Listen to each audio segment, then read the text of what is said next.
Hi all, ഈ വീഡിയോയിൽ നമ്മൾ നോക്കുന്നത് types of non verbal communication ആണ്. അപ്പോൾ types of non verbal communication നോക്കാം. ഫസ്റ്റാണ് കൈനസിക്സ്.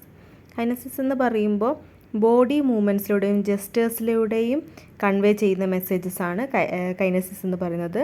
വോക്കാലിക്സ് എന്ന് പറയുമ്പോൾ ക്വാളിറ്റി ഓഫ് വോയിസ്, അതായത് വോയിസിൻ്റെ പിച്ച്, വോളിയം, അതിനനുസരിച്ച് അതിൻ്റെ ക്വാളിറ്റിയിലൂടെ കൺവേ ചെയ്യുന്ന ഇൻഫർമേഷൻസ് ആണ് വോക്കാലിക്സ് എന്ന് പറയുന്നത്.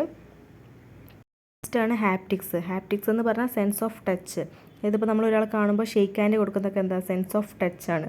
അപ്പോൾ അതിലൂടെ നമ്മൾ എന്ത് ചെയ്യുന്നുണ്ട്, ഒരു മെസ്സേജ്, ഒരു കമ്മ്യൂണിക്കേഷൻ നടക്കുന്നുണ്ട്. അതാണ് ഹാപ്റ്റിക്സ് എന്ന് പറയുന്നത്. നെക്സ്റ്റ് ആണ് പ്രോക്സിമിക്സ്. പ്രോക്സിമിക്സ് എന്ന് പറയുമ്പോൾ ഫിസിക്കൽ സ്പേസ് ആൻഡ് ഡിസ്റ്റൻസ്. അതായത് ഇപ്പോൾ 2 or more പേഴ്സൺസ് തമ്മിൽ കമ്മ്യൂണിക്കേഷൻ നടക്കുമ്പോൾ അവിടെ എന്താ, നോൺ വെർബൽ കമ്മ്യൂണിക്കേഷൻ എന്ന് പറയുമ്പോൾ അവിടെ ഒരു physical space and distance keep ചെയ്യുമ്പോൾ അതിലൂടെയും അവരെന്ത് ചെയ്യുന്നുണ്ട്, ഒരു കമ്മ്യൂണിക്കേഷൻ പാസ് ചെയ്യുന്നുണ്ട്. അതാണ് പ്രോക്സിമിക്സ് എന്ന് പറയുന്നത്. നെക്സ്റ്റ് ആണ് ക്രോണോമിക്സ് എന്ന് പറയുമ്പോൾ ഇമ്പാക്റ്റ് ഓഫ് ടൈം. ഇപ്പോൾ പറയുകയാണെങ്കിൽ നമ്മൾ കറക്റ്റ് ടൈമിന് എത്തിച്ചേരുക, അല്ലെങ്കിൽ കറക്റ്റ് ടൈമിന് മീറ്റിംഗ് സ്റ്റാർട്ട് ചെയ്യുക, അങ്ങനെ ടൈമിനൊരു ഇത് കൊടുക്കുക. അങ്ങനെ ചെയ്യുമ്പോഴെന്താ, അതിലൂടെ ഒരു നോൺ വെർബൽ കമ്മ്യൂണിക്കേഷൻ നടക്കുന്നുണ്ട്. നെക്സ്റ്റ് നോൺ വെർബൽ കമ്മ്യൂണിക്കേഷനാണ് physical appearance. Next one artifacts. Artifacts എന്ന് പറയുമ്പോൾ ഒരു വ്യക്തിയുടെ ഡ്രസ്സ്, അക്സസറീസ്, അതിലൂടെ എന്തുണ്ട്, ഒരു കമ്മ്യൂണിക്കേഷൻ നടക്കുന്നുണ്ട്. ഇപ്പോൾ first impression is the last impression, അല്ലെങ്കിൽ first impression is the best impression എന്നൊക്കെ നമ്മൾ പറയും.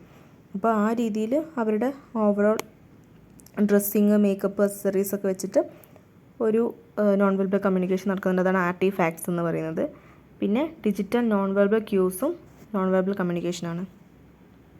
കമ്മ്യൂണിക്കേഷൻ റിലേറ്റഡ് ആയിട്ട് അറിഞ്ഞിരിക്കേണ്ട കുറച്ച് കമ്മ്യൂണിക്കേഷനും അതിൻ്റെ അതർ നെയിമും പറയാം. ഹൊറിസോണ്ടൽ കമ്മ്യൂണിക്കേഷൻ എന്ന് പറയുമ്പോൾ അത് ലാറ്ററൽ കമ്മ്യൂണിക്കേഷൻ എന്നറിയപ്പെടുന്നുണ്ട്. ഡയഗണൽ കമ്മ്യൂണിക്കേഷന് ക്രോസ് സെക്ഷൻ കമ്മ്യൂണിക്കേഷൻ എന്നും പറയും. ഇൻ്റർപേഴ്സണൽ കമ്മ്യൂണിക്കേഷനെ ഡിയാഡിക് കമ്മ്യൂണിക്കേഷൻ എന്നും പറയുന്നുണ്ട്.